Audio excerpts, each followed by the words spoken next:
What's good, everybody? It's your boy, O'Shane Duke Jackson, back at it again with another episode of the Celebrity Junk.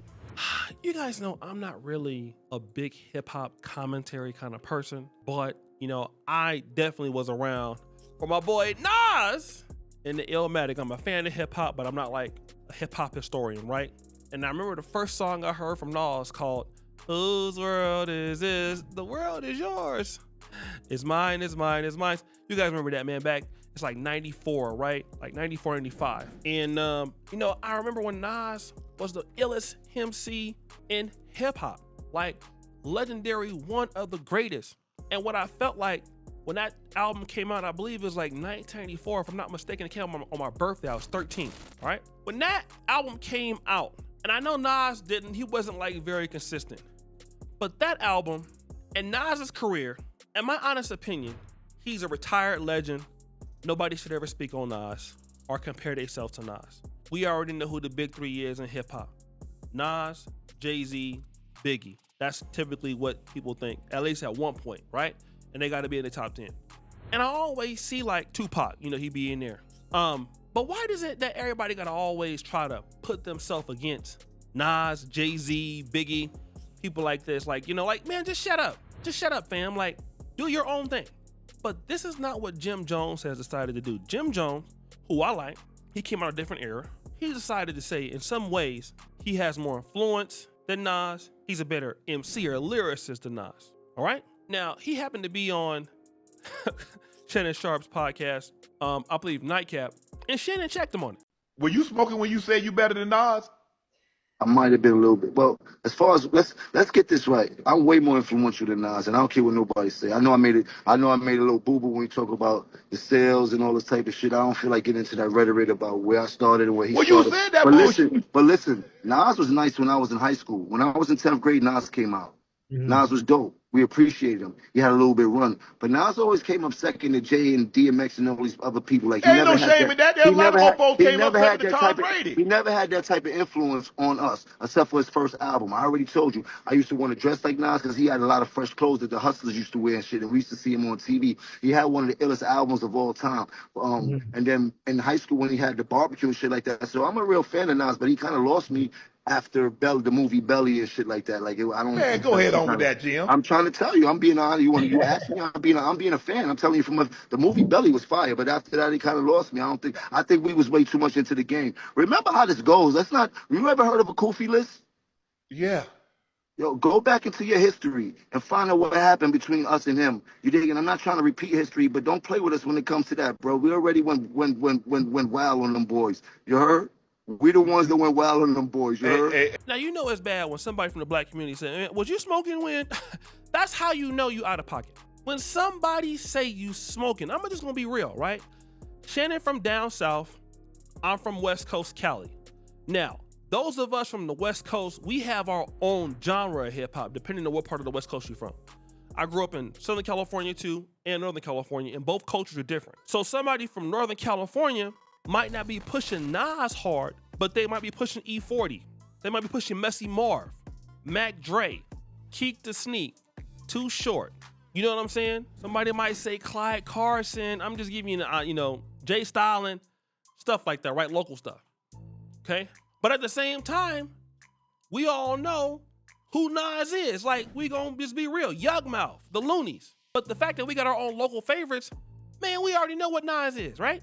Jim Jones responds with this. Hey, Jim. Yo, and people out here acting like I said I'm going to bring the Kofi list back. I just told you I'm a changed man. Stephen Law, can you dig? Nah, look, I'm put it to you like this here, Jim. Hey, bro, you been in this thing, but lyrically, I'm gonna keep it a stack with you. Yeah, y'all but look how you dress. Nas. Look how you dress. You don't even be in the same places I be in. I can be in the church house. You can't F with Nas lyrics. I don't know who told you that. Now look, I know you on that good stuff, but you're not seeing Nas. Bro, you're not seeing Nas, bro. Let's be real. You got a bunch of 40 and 50-year-olds in their panties because I said I'm better than Nas. It don't matter. Look at you. Look at you. Nobody from Dipset gonna take you over Nas. Nobody from the Diplomats but you. I got Hold on, Jimmy. Hold on. That shirt too Hold tight. on. Jimmy. You want to go back to I really mean it? I really mean it started. We could go back to the history, bro. For you to even do say that, bro. So after that, another brother makes a video. It's a pretty good video, basically breaking this down. And I think what's happening is that there's also a difference of generation. Nas's prime years was the 90s. Nas also had prime years in the early 2000s, right? This is a fact. Like, this isn't even up for opinion. Jim Jones has flashes in early 2000s with Dipset, with Diplomats, flashes.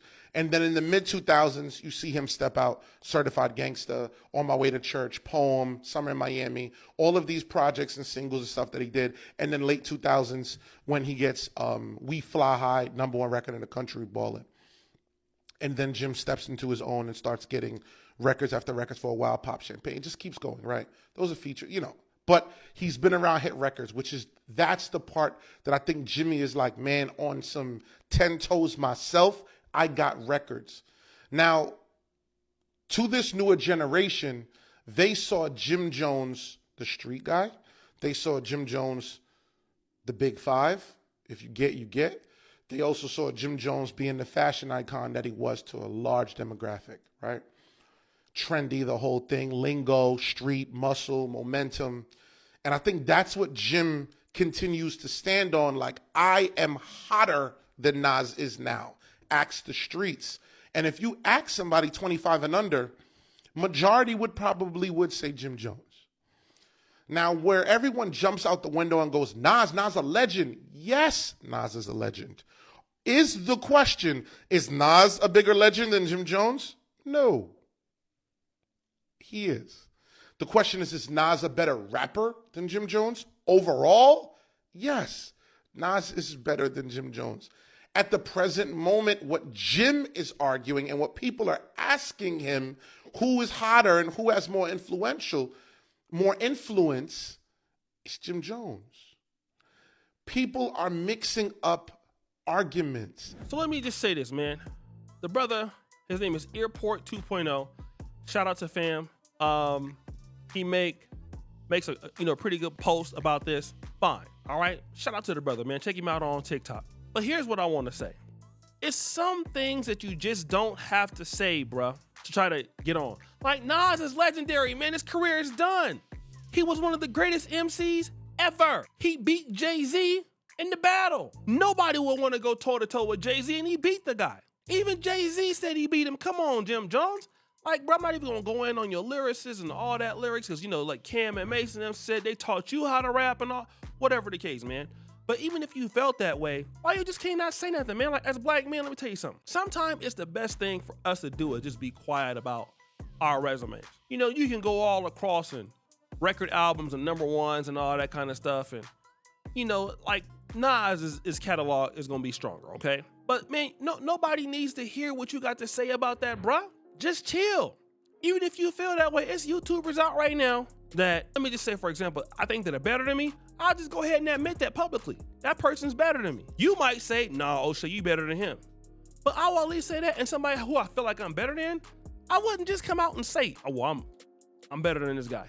Or a guy that's legendary. Like, trying to just compare myself to them. Like, man, I would just, whatever, I'm just doing my thing. Because my career and what I've done on the platform and what I've done in social media is different than what somebody else done. Like, let's talk about your boy real quick.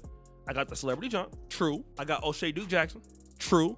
I got the Pan-African Dating Show, something that I created that I never even really been on, true. Kanganda, one of the best podcasts in Africa, true. That makes me unique. That don't necessarily make me better than somebody who might have just one channel. You know what I mean?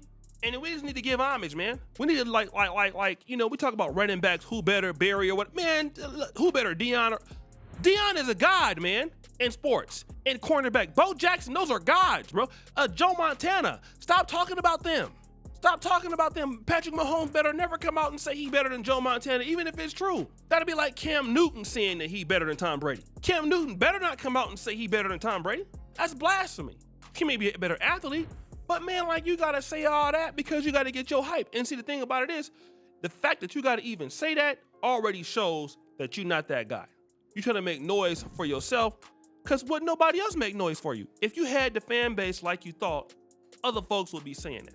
And they just not saying it about you, bro. That don't mean that you ain't the truth. That just mean they ain't saying that about you.